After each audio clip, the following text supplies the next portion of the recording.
Boa noite, amigos, amigas. Uma alegria estarmos aqui no nosso querido tratamento de saúde, no nosso cantinho de Jesus. Muito obrigado, Senhor. Muito obrigado, Jesus. Muito obrigado ao nosso anjo da guarda e toda a equipe que nos aguarda e vai cuidar de nós durante esse tratamento.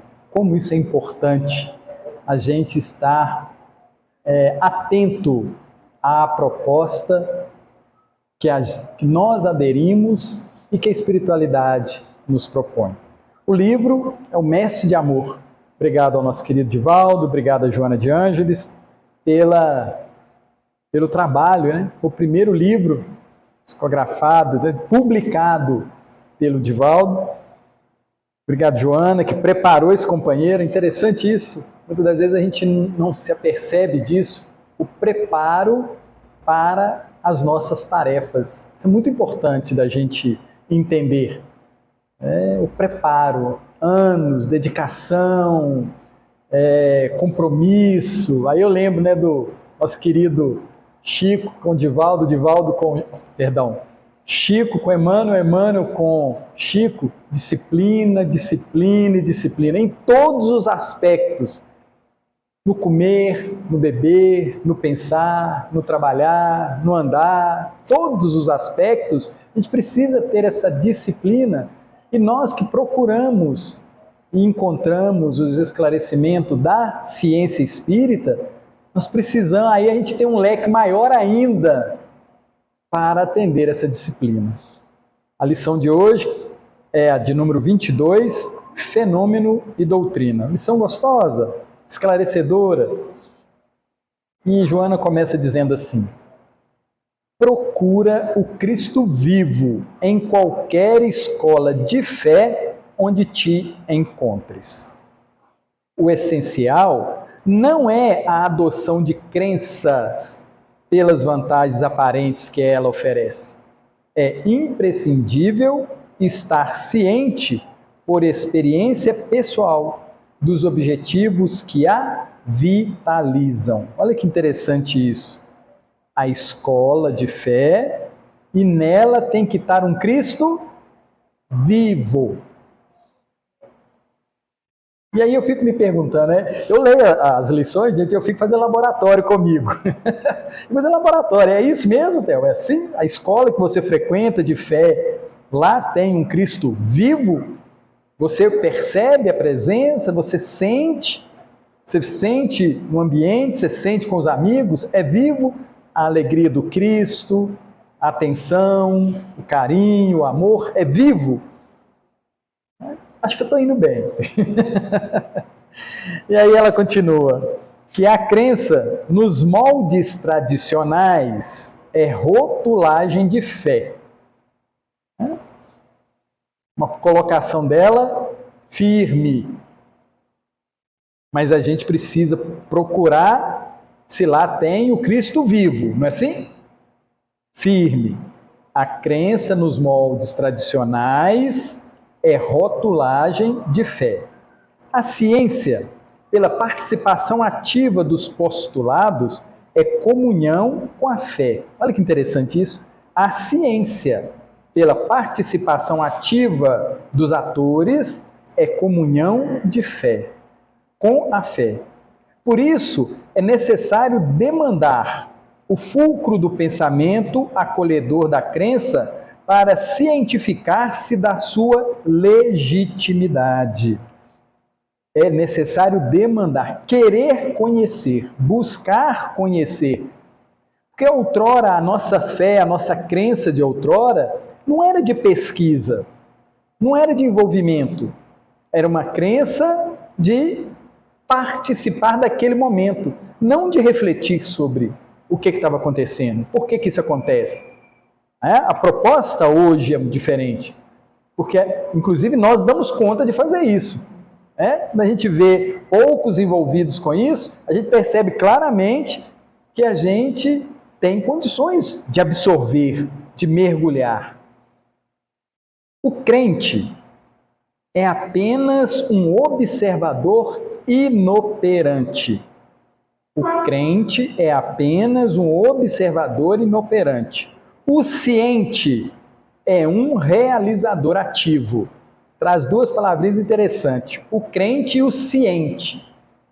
Ciente é um realizador ativo. Realizador é aquele que faz conscientemente do processo. O primeiro, o crente, produz para fora, guarda a compostura da face, liga-se às fórmulas, entusiasma-se com as exposições, colabora com migalhas, presta satisfações, agrada. O segundo, o ciente, realiza por dentro. Por dentro. Dispensa aparências, desdenha as rotinas, não valoriza hierarquias, raramente agrada e vive. Olha que curioso, né? O passo a passo que ele coloca aqui.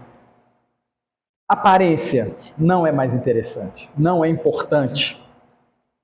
Rotinas. Tudo no universo não fica igual de um dia para outro. Todo mundo está ciente disso? Ciente, né? Eu até usei a palavrinha legal aqui. Todo mundo está ciente disso? Que o Telmo de ontem é diferente hoje. E, como eu estou ciente, hoje eu preciso estar melhor do que ontem. Olha, eu tenho que exigir do Telmo pela minha ciência, pelo meu conhecimento. Não devo, até posso, né, gente? Mas não devo ser o mesmo de ontem. Hoje eu preciso ser melhor. A plantinha que a gente tem em casa, as árvores na rua, elas não são diferentes. O sol, a posição do sol, a posição do planeta, tudo é diferente, tudo está numa melhora constante. Não valorize hierarquias. Todos são convidados a vir aqui à frente para falar, todos são convidados a participar. Tem que buscar o conhecimento, porque te dá sustentação para atender, né, as posições que a gente deseja, mas ele não valoriza hierarquias. Raramente agrada. A gente fica até desagradado com a gente, pela nossa ciência. Muitas das vezes a gente até quer mais. Fala, não, mas eu estou fazendo muito pouco. Não, mas você já faz isso. A consciência grita. Aí a gente vai se desagradando, mas desagrada daquele conformismo, daquelas rotinas. Aquelas rotinas, aquelas coisas comuns, não agrada a gente mais não. A gente precisa sempre buscar. E aí ela finaliza dizendo, vive. O que é esse viver? Estar consciente da vida espiritual. Porque aqui, lembrando, é um espírito desencarnado nos dando orientação. Não é? No primeiro empecilho, o crente queixa-se e foge, enquanto o ciente luta e sofre. O crente vence no mundo porque a ele pertence. O ciente perde no mundo porque vence as convenções da superfície humana. Faz-se triunfador, recebendo honrarias e destaque social. As homenagens vestem-no com os ouropéis da falsa superioridade e dão-lhe a embalagem da santificação. O outro parece vencido, desinteressa-se das coisas vãs, vencendo-se, libertando-se. Ninguém lhe descobre o valor. Isso é interessante, que eu lembro que no Livro dos Espíritos fala que o Livro dos Espíritos, o Espiritismo, a ciência espírita, ela tem como principal papel combater o materialismo. E aí quando a gente vai deixando as coisas do mundo, usando o necessário, deixando de procurar as coisas supérfluas, a gente vai se desmaterializando. Consegue entender essa palavra no nosso meio? Desmaterializando? O que é importante realmente? Será que eu não estou com excesso disso, com excesso daquilo? Será que eu não poderia contribuir mais? É esse desmaterializar. No entanto, nesse que é vencido para o mundo, é nele que cantam as vozes da mensagem cristã, chamando-lhe a alma ansiosa e leal. Olha que bonito que a Joana usa. Cantam nele as vozes da mensagem cristã. Canta. Assim? O exterior é fenômeno que passa. O interior é consistente. É doutrina que fica. O interior é consciente. É doutrina que fica. Assim, não te preocupes no espiritismo com o fenômeno da mediunidade. Curioso isso, né? Assim, não te preocupes no espiritismo com o fenômeno da mediunidade. Em todas as épocas da humanidade, as vozes falaram de maneira inteligível e sábia, mas não se tem notícia de que os intermediários dessas vozes se entregaram desinteressadamente ao mister da própria elevação e da assistência fraterna dos demais. Uns fugiam do mundo como se fossem bem-aventurados, silenciando a palavra, eram chamados santos.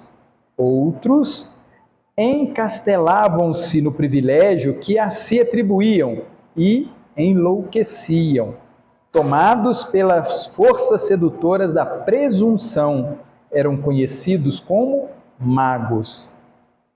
Somente alguns porfiaram até a morte, abafando as vozes ao crepitar das chamas que os consumiram. Nas fogueiras tormentosas foram os mártires. Interessante aqui a gente dar uma paradinha, porque aqueles que entendem a imortalidade da alma, entendem que está aqui de passagem, entende que não vamos levar os bens materiais, e sim as nossas obras. Como bem diz Jesus lá no Evangelho de Mateus, no capítulo 5, brilhe a nossa luz, para que os homens vejam as nossas boas obras e glorifiquem a Deus. Mas para isso precisa ter um trabalho interno, íntimo. Não é só para fazer para o outro. A gente tem a hora que a gente se perde nisso. Eu quero fazer para fulano, eu quero fazer para Beltrano, eu quero ajudar nisso, eu quero ajudar naquilo. Mas eu faço isso internamente? Eu trabalho isso internamente? Eu consigo falar não para essas questões que outrora, em outras reencarnações, me eram muito importantes? Será que eu estou consciente dessa atual? Será que eu estou consciente? Qual que é o meu trabalho para comigo? Eu gosto de brincar, né, com a perguntinha que eu faço. Nós viemos aqui para salvar quem? Vocês poderiam me ajudar? O Telmo veio aqui para ajudar a salvar quem? O Telmo. De um inimigo terrível, né, gente? Vocês conhecem o inimigo, não conhecem que o Telmo tem? O Telmo. E o Telmo dorme com o inimigo, acorda com o inimigo, caminha com o inimigo. Aquele velho Telmo, aquele que era crente, aquele que queria vencer no mundo. E ele quer se fazer presente todo dia, gente.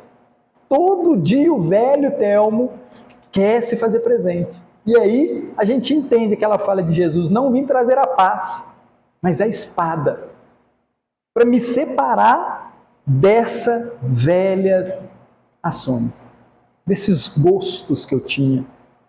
E eu preciso fazer esse movimento. Para quê? Para me salvar. É um trabalho pessoal, eu preciso me salvar. E cada vez mais a consciência grita dentro de mim, grita dentro de nós. De novo, Theo? De novo? Mais uma semana você fazendo a mesma coisa? Precisa. Isso é eu conversando comigo, meu anjo da guarda sussurrando no meu ouvido. A gente precisa se conhecer e querer muito. Aí entra o ciente. Eu sei que o meu reloginho dessa reencarnação está rodando. A gente lembra disso, gente? Outro dia eu perguntei pro Delano, né? Mais um dia ou menos um dia? Nós ficamos aqui pensando, é mais um ou menos um? É mais um ou menos um? Mas que tá rodando, tá rodando. Como é que eu estou fazendo? Para comigo, ou estou preocupado com o outro? Isso é interessante a gente refletir. O meu foco está sendo fora ou está sendo dentro? É desafiador, gente. Esse negócio de virar espírita não é fácil, não. É desafiador porque a gente cria essa batalha que Jesus fala, né? Essa guerra.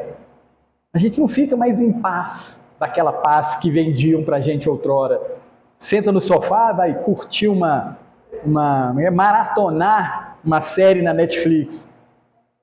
Não devemos, estou falando aqui os espíritas, viu, gente? Nós não devemos mais dispor o tempo tão valioso com essas questões. Deixa para quando desencarnar, maratona de lá.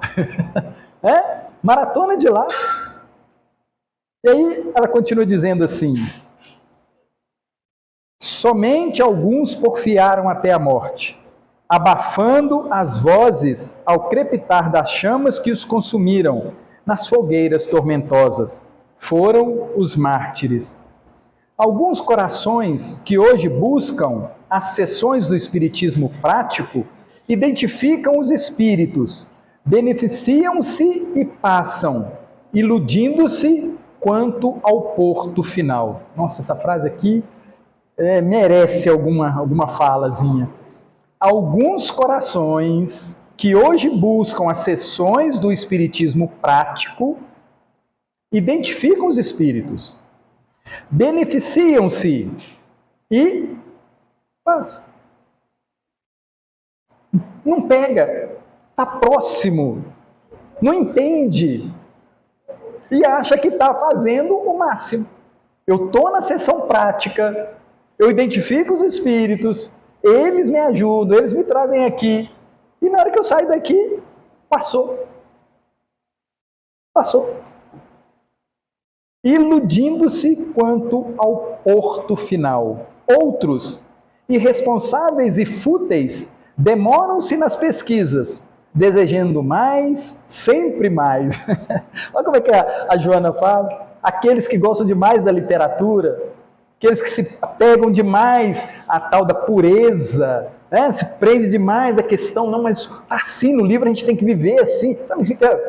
E aí começa a diluir o quiçu, lembra do quiçu?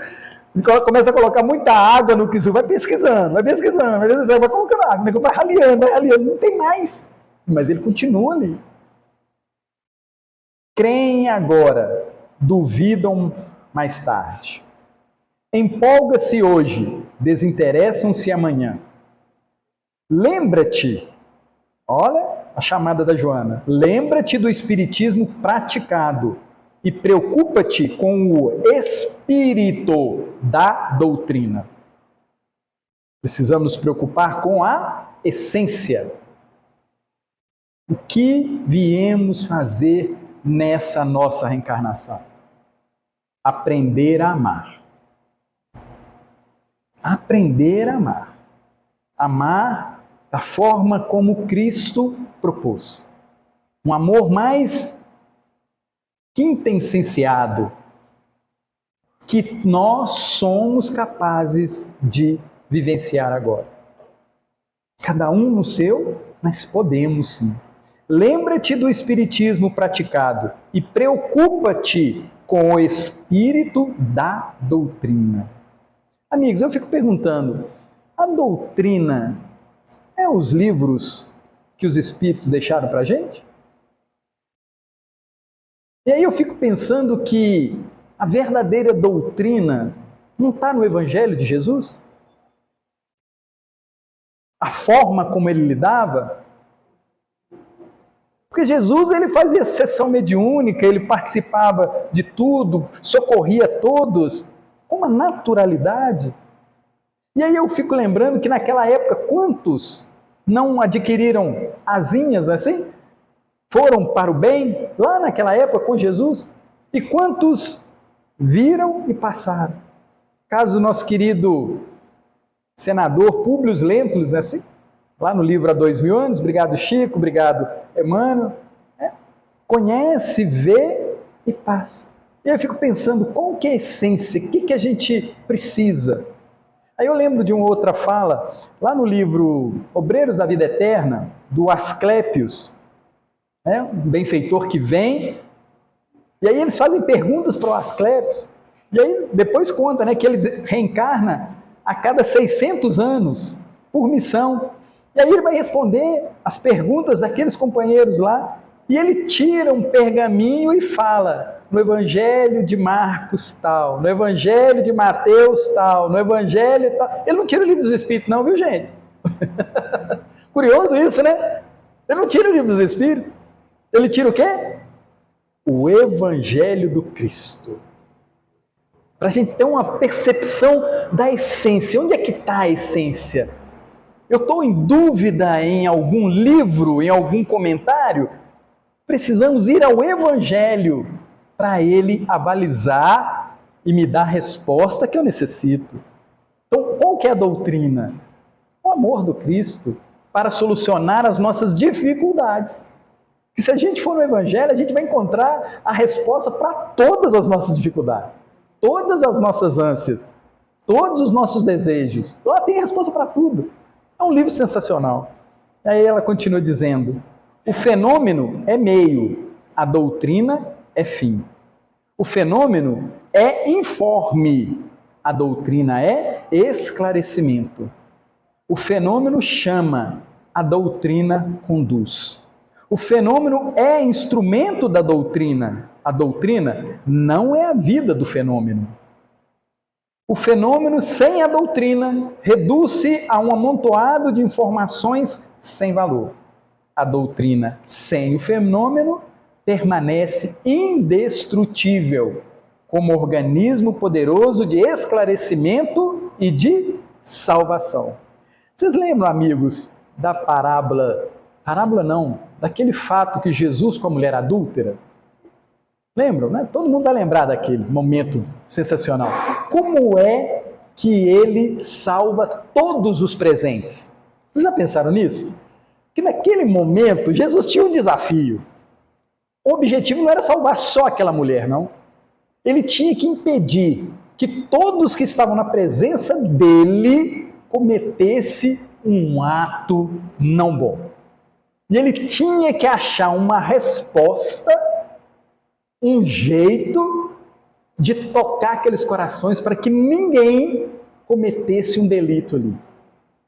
E como é que ele consegue isso? Vocês lembram? Mas como é que ele consegue? Essa é a resposta dele. Mas como é que ele faz? Essa parte é legal. Pondo todo mundo para olhar para o seu íntimo e refletir. Olha que bacana isso. Ele salva, a doutrina salva, o Cristo salva, desde quando a gente esteja com vontade de refletir sobre as nossas ações. Porque Jesus o tempo todo ele põe a gente para pensar. Pensar. A minha ação é boa? Os meus desejos são bons? O que eu vou fazer na próxima semana está de acordo? É refletir.